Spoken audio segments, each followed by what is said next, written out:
Uy, mga bro, mga sis, balik na naman tayo sa channel. Ngayon, sisilipin natin ang mundo ng mga bike. Kahit paminsan-minsan ka lang pumadyak o talagang adik ka sa pagbabike, dapat din nyo to palampasin. Hindi lang basta-bastang bike ang pag-uusapan natin. May misyon tayo, isang paghahanap para malaman kung ano ba talaga ang bumubuo sa pinakamagandang bike sa buong mundo. Yung pinakamaganda, pinakaastig, pinakanakakabilib na bike sa buong planeta. Hindi lang tutungkol sa forma, pero grabe yung iba dito parang obra maestra na talaga. Tungkol to sa pakiramdam, sa pagkakagawa, sa kaluluwa na binubuhos sa mga makinang dedalawang gulong na to. Nako, hindi ko na mabilang yung oras, araw, baka nga linggo na ng buhay ko na iniisip ko yung mga bike na nanaginip tungkol sa bike. At ngayon, gusto kong ibahagi sa inyo yung passion na yan. Titingnan natin yung mga talagang haligi sa mundo ng pagbibisikleta. Hindi lang to basta sasakyan, mga gawa to ng galing ng tao, ginawa para sa bilis, para sa tibay, para sa purong-purong saya. Bawat isa, may kwento, may sariling ugali at may dahilan kung bakit nire-respeto at hinahangaan ng mga siklista sa buong mundo. Kaya kapit lang, o mas tama, ihanda nyo na yung mga helmet nyo kasi sisimulan na natin ang isang bahe sa mga pinakabagong teknolohiya, mga disenyo na mapapawaw ka at yung klase ng performance na pwedeng magbago ng tingin mo sa kalsada. Higit pa to sa review, isa tong pagtuklas kung ano ang posible kapag ang passion at ang galing ay nagsama. Hihimayin natin kung ano ang nagpapagana sa mga bike na to, ano ang nagpapatingkad sa kanila, at bakit sila pwedeng maging kandidato para sa titulong yun. Simulan na natin. Sige, simulan natin sa isang talagang halimaw, isang pangalan na kilalang-kilala sa mundo ng mga astig na siklista, ang Trek Madone. Pagdating sa aerodynamic design o yung disenyo para sumalag sa hangin, hindi lang kasali sa usapan ng bike ng madalas, siya pa ang bida. Yung mga gumawa nito sa Trek, hindi lang sila nagdisenyo ng bike, umukit sila ng isang obra maestra na kayang dayain ng hangin. Bawat tubo, bawat dugtungan, bawat parte, maingat na hinulma para humiwa sa hangin na halos walang sagabal. Pag tiningnan mo, parang sinisigaw niya, bilis.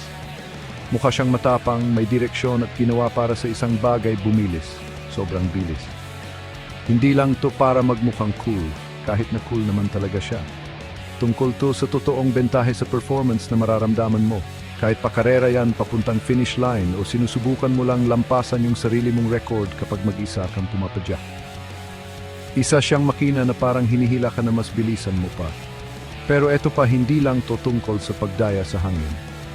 Ang Madone ay sobrang gaan din. Pinag-uusapan natin yung OCLV carbon ng Trek, isa sa mga pinaka-advanced na materyales sa buong mundo. Ibig sabihin kapag paahon na ang daan, hindi umatras ang Madone. Umaahon siya ng may gana na hindi mo akalain dahil sa galing niya sa patag. At yung tigas niya. Naku, pag apak mo sa pedal, ramdam mo agad yung lipat ng lakas. Walang yuko, walang sayang na enerhiya, puro at direktang arangkada lang. Hindi nakapagtataka na yung mga profesional na siklista, yung mga taong nakasalalay ang career sa bawat katiting na lakas at bawat segundo ay pumipili ng Madone. Subok na siyang panalo, patunay ng walang tigil na pagbabago. At sa totoo lang, isang napakagandang gawa ng inhinyeriya na pwede mong titigan ng maraming oras. Susunod, meron tayong isang tunay na alamat, isang bike na kapag sinabi mo, ang ibig sabihin ay pwede sa lahat at sobrang bilis, ang Specialized S-Works Tarmac. Kung ang Madone ay espesyalista sa aero, ang Tarmac naman ay parang jack of all trades, master of all. Yung bake na pangarap ng mga racer kasi kaya niyang gawin halos lahat at magaling pa. Ang Specialized, ilang dekada na silang nagsasaliksik at nagde-develop para sa pamilya ng Tarmac at yung S-Works version, yun na ang pinakatuktok. Ginawa to para sa mga naghahanap ng pinakamataas na performance, umatake ka man sa matarik na ahon, dumaan sa pababa na kailangan ng galing o makipagsabayan sa sprint. Ito yung bike na parang buhay sa ilalim mo, sumasagot agad sa bawat galaw mo. Yung prinsipyo nilang rider first engineered, ibig sabihin, bawat sukat ng frame, hiwalay na ginawa, kaya kahit ano pa ang tangkad mo, pareho ang galing ng manejo at performance na makukuha mo. Ang talagang nagpapatingkad sa S-Works Tarmac ay yung napakagandang balanse niya. Sobrang gaan niya kaya masarap sa ahon, pero meron din siyang galing sa aerodynamics na madalas kayang makipagsabayan sa mga bike na para lang talaga sa aero. Hindi ito pagbibigay, ito ay pagpapaganda palalo. Nagawa ng Specialized na paghaluin itong mga katangian na madalas magkalaban sa isang bike na gumagana lang kahit saan. Matigas yung frame kung saan kailangan para sa lipat ng lakas, pero sapat din ang lambot para manatili kang komportable sa mas mahaba at mahirap na mga padjak. Isa siyang tunay na sandata sa karera, ginawa ng walang kompromiso, gamit ang pinakamataas na klase ng Fact Carbon ng Specialized. Para sa siklistang gusto ng isang bike lang para harapin ang kahit anong karera, kahit anong kalsada, kahit anong hamon, ang S-Works Tarmac ay isang talagang kaakit-akit at madalas nangingibabaw na pagpipilian. Alamat siya sa isang magandang dahilan. Ang hari ng tibay, Cannondale Super 6 Evo. Ngayon medyo ibahin natin ang takbo, pero kasing galing pa rin papunta sa Cannondale Super 6 Evo. Kung isa ka sa mahilig sa mga mahahaba at astig na araw sa pagbabike, yung mga padjak na kasing halaga ng bilis ang komportableng pakiramdam, para sa iyo ang bike na to. Ang Super 6 Evo noon pa man hinahangaan na dahil sa napakasarap niyang sakyan, at yung mga pinakabagong labas nito, dinala pa yan sa ibang level habang dinagdagan pa ng malupit na bentahe sa aerodynamics. Nagawa ng Cannondale itong magandang pagkakaisa ng frame na magaan at matigas para sa mabilis na arangkada at agresibong pagahon. Pero may kasama ring lambot na nagpapakinis sa mga alog ng kalsada at pinapanatili kang mas presko ng mas matagal. Ito yung klase ng bike na gugustuhin mong libutin pa ang isa pang kalsada, ahunin pa ang isa pang burol. Ang hiwaga ng Super 6 Evo ay nasa sobrang pinong pagkakagawa ng carbon at hugis ng mga tubo nito. Hindi lang to tungkol sa pagiging magaan, tungkol to sa kung paano kinakaya ng frame ang mga yugyog at tama mula sa mga hindi perpektong kalsada. Sinasalo niya yon nang hindi nararamdamang matamlay o hindi konektado. Isa pa rin siyang high-performance na makina, huwag kayong magkakamali. Mabilis siya, alisto, at kayang-kaya niya makipagsabayan sa mabilisang group ride o kahit sa karera. Pero ang tunay niyang galing lumalabas sa mga mahihirap at ilang oras na biyahe kung saan yung ibang mas agresibong bike baka magsimula ng maramdamang parusya. Ang Super 6 Evo nag-alok ng perpektong halo, pinapatunayan na hindi mo kailangang isasakripisyo ang galing para sa ginhawa o ang ginhawa para sa galing. Isa siyang sopistikado, magandang pagkagawa na makina para sa mapiling siklista na pinapahalagahan ang biyahe kasing halaga ng Pfiffiden. Ang Italian Stallion Pinarello Dogma F12. Kapit kayo mga best dahil papasok na tayo sa mundo ng purong sining ng Italiano at walang kapantay na performance kasama ang Pinarello Dogma F12.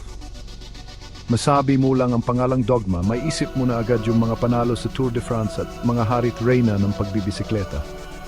Ang bike na to, hindi lang ginawa, nilikha ito.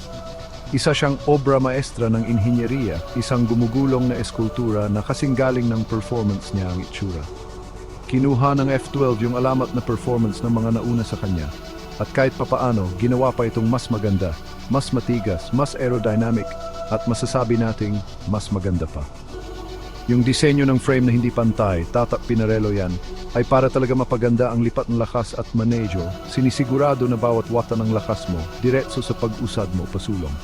Ito yung bike na ramdam mong kapit na kapit sa kalsada, pero mabilis kumilos at alisto.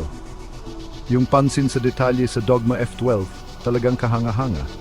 Mula sa mga nakatagong kable na nagpapaganda sa makinis at aerodynamic niyang itsura, hanggang sa piniling-pinili na carbon fiber, lahat sa bike na to, sinisigaw ay mataas na performance at pagiging espesyal. Ang pagsakay sa Dogma, isang karanasan.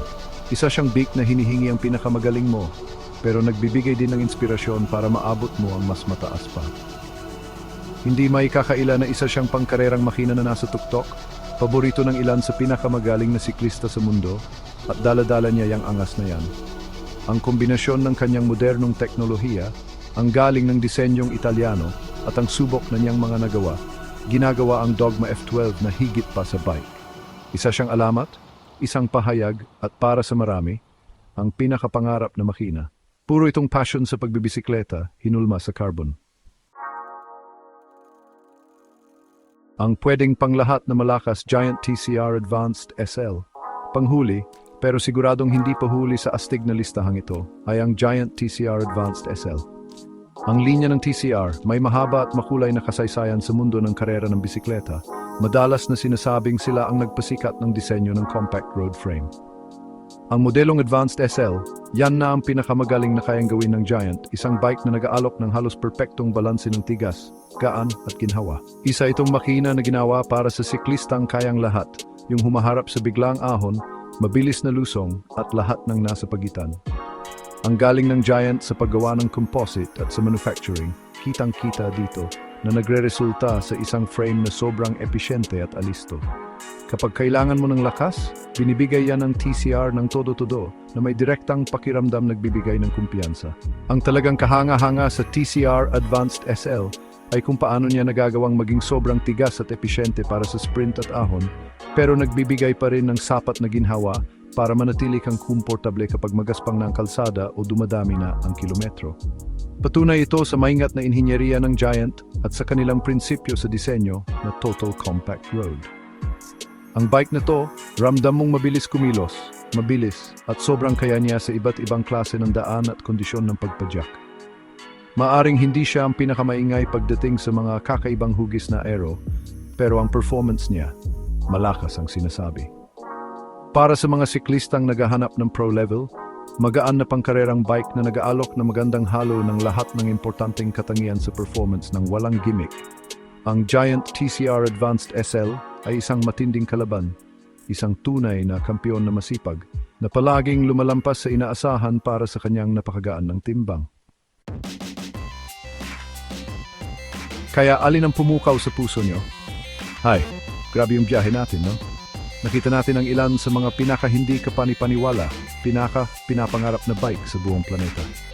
Mula sa humihiwa sa hanging Trek Madone at sa kayang lahat na specialized S-Works tarmac, hanggang sa pangmatagalang Cannondale Super 6 Evo, sa talagang napakagandang Pinarello Dogma F12, at sa pwedeng panglahat na malakas na Giant TCR Advanced SL. Bawat isa sa mga makinang ito ay patunay kung ano ang nangyayari kapag ang galing sa inhinyeriya ay sumasama sa walang tigil na passion sa pagbibisikleta. Higit pa sila sa frame at gulong lang. Karugtong sila ng siklista, gamit para sa adventure, at susi para mabuksan ang bagong level ng performance at saya. Ang pagpili ng pinakamagandang bike sa buong mundo, siyempre, depende talaga sa bawat isa. Kung ano ang perpekto para sa isa, maaring iba para sa iba. Ito ba yung purong bilis? Ang galing sa ahon, ang ginhawa sa malayuan, ang gandang mapapangangaka, o isang mahiwagang kombinasyon ng lahat ng yan? Yan ang ganda doon. May perpektong bike para sa lahat. Depende sa kung ano ang pinakamahalaga sa iyo, ano ang style mo sa pagpadyak, at anong mga adventure ang pinapangarap mo. Para sa akin, yung pagtingin-tingin lang sa mga astig na pagpipiliang to, pagintindi sa teknolohiya, at pag-imagi ng mga padyak, malaking parte na yan ng saya. Pero ngayon, gusto ko talagang marinig mula sa inyo, mga tropa. Salamat sa panonood. Huwag kalimutang mag-like, comment at subscribe para sa mas marami pang astig na content. Sabihin nyo sa amin sa comments kung aling bike ang paborito nyo. Alin sa mga hindi ka panipaniwalang makinang ito ang nakaagaw ng puso nyo? O may iba pa bang bike na sa tingin nyo ay karapat-dapat sa titulong pinakamagandang bike sa buong mundo? Ilagay nyo ang mga naisip nyo sa baba, simulan natin ang kwentuhan. Hanggang sa susunod, ingat sa pagpadyak lang ng todo at patuloy lang sa pag-explore. Peace.